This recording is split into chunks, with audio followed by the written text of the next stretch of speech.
Hey guys, welcome back to Triple L Rustic Designs. We've been super busy filling all of our bullet casing charcuterie board orders, so today I thought would be a good time to show you a little bit of the behind the scenes of the process it takes to make these. As you can see in front of me, I have 4 bullet casing charcuterie boards with a gloss finish. That means they've been flood coated with a top layer of epoxy. It makes them super beautiful, but you can see any and all imperfections. These 4 boards are almost done, but they do have a couple imperfections.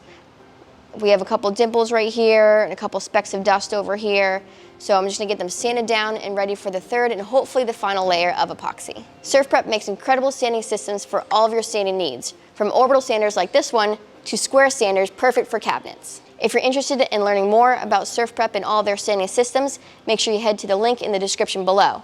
If you want to go purchase one, make sure you use our discount code TLRD10 at checkout to save you some money. I have a 220 grit sanding pad on here now. I'm gonna get these boards sanded down and ready for the last coat of epoxy.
I have these 4 boards sanded. That SurfPrep sander made easy work with the sanding.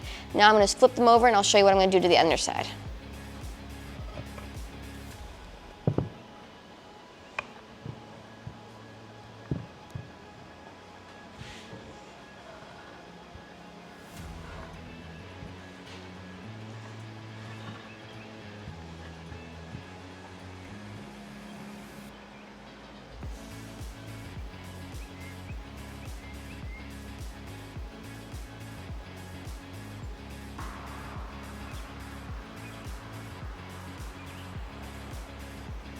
One of the downsides of doing this gloss finish is that when the epoxy runs over the edges, it can cause these drips once the epoxy hardens.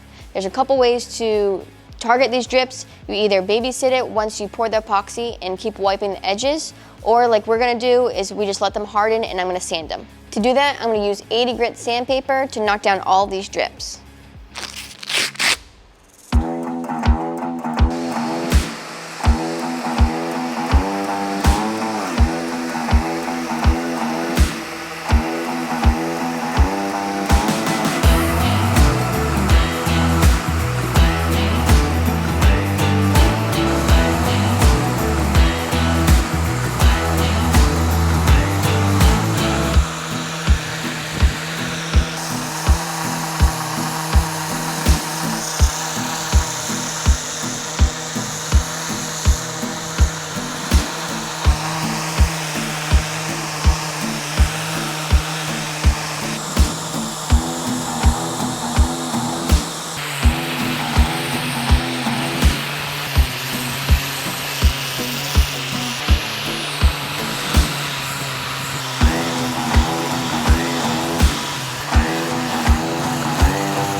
We have all the drips sanded off the bottoms of the boards. Another step that we have to do is add our logo onto the back of the boards.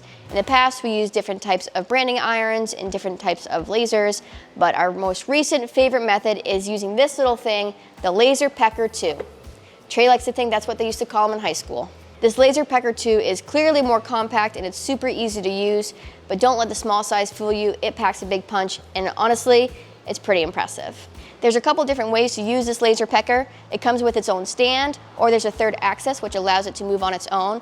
But for the things that we do here at the shop, I like using it in its handheld configuration. This orange cone at the bottom here is the laser shield, so it helps protect your eyes when the laser's running.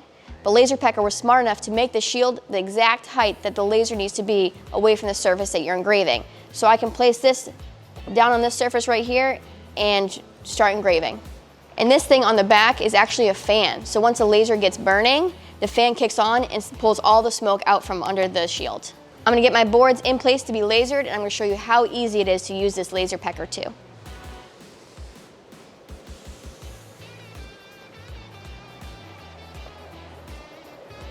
When I put our logo on the back of the charcuterie boards, I like to use another charcuterie board to help balance the laser. So I want our logo to be in this bottom right-hand corner or left-hand corner. So to do that, I put another charcuterie board on the back of this laser so it helps support it. If not, then it would fall off. So I use the other charcuterie board to help balance it so I can get our logo tight in that corner. That was just a quick little walkthrough, but you'll see everything that I'm talking about in a second. Get in here close so you can see how easy it is to start using this LaserPecker. I'm going to open the LaserPecker 2 app, and I'm going to choose an album, a picture from the album, and I'm going to choose our logo right here. When we engrave our logo, the trees in the background kind of take away from the axe, so I'm going to take down this so it removes the trees in the background. Now I'm going to hit next again, and now I have to choose my size, so I'm going to make this 30 millimeters by 30 millimeters. That's the size we like to use. Now I'm going to hit preview, and the laser is going to show me where the logo is going to be on the board. I'm going to hit yes here. As you can see, the laser is a little bit hard to see through the laser shield, so I'm going to bump up the brightness. And you can do that through the laser brightness adjuster right here. So I'm going to bump that up a little bit more. So as I adjust the brightness, you can see the laser gets brighter. So the logo isn't exactly where I want it on the board yet, so I'm going to adjust the laser, but also to do that I need to adjust the board. So I'm going to move the board over a little bit and the laser, so that logo is going to be right in that corner. Our laser is in place. Let's jump back to the phone, so I'll show you the next step. Now that we like where the logo is situated, we're going to hit Quit Preview, and I'm going to hit Next.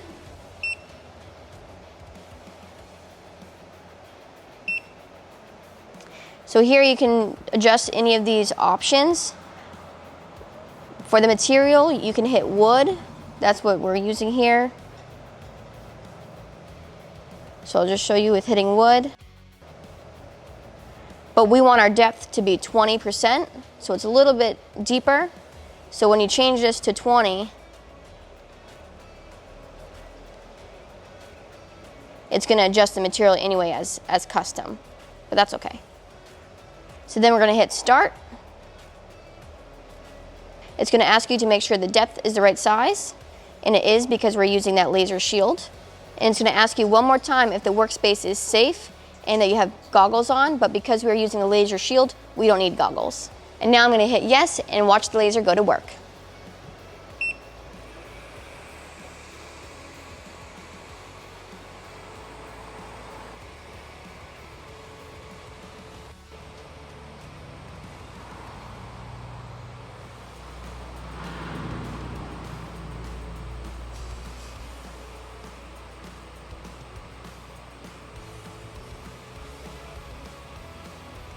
As you can see, the laser is working very fast. And it's complete, and that only took 1 minute and 14 seconds. I'm going to remove the laser and check out this detail that the LaserPecker 2 did.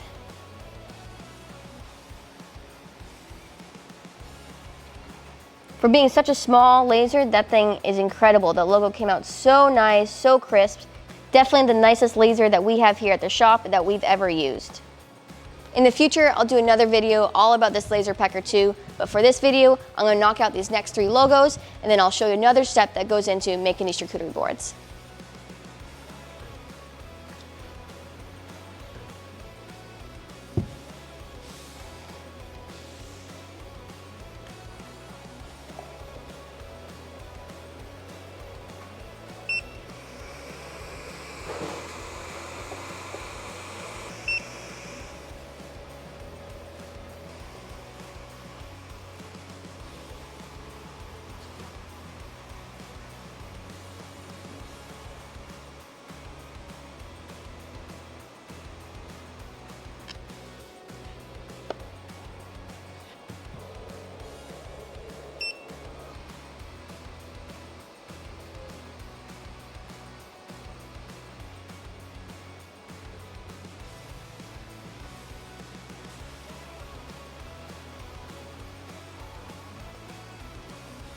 I just busted out all 4 logos, and if we weren't filming for the purpose of a video, this LaserPecker probably could have done all of those logos in under 5 minutes. One of the best things about this LaserPecker too is that you can run it entirely from your phone. You can take a JPEG or a photo, and the LaserPecker will convert it and engrave it on anything. Other lasers, you need a G-code and all this other software, and that gets all complicated. But you can buy this LaserPecker today and start running it in minutes. Super, super simple. If you're interested in learning more about this LaserPecker, head over to the link in the description below. We don't have a discount code for the LaserPecker, but it's worth checking out, and it's definitely worth the money. That's how we get the logos on the boards. I hope you guys enjoyed a little bit of the behind the scenes of what it takes to make these bullet casing charcuterie boards. If you see beside me, we have 8 more bullet casing charcuterie boards to finish, so we're gonna get going on that. So today, that's gonna wrap up this video. If you like this video, don't forget to hit that thumbs up button and subscribe for future videos. We'll see you guys next time.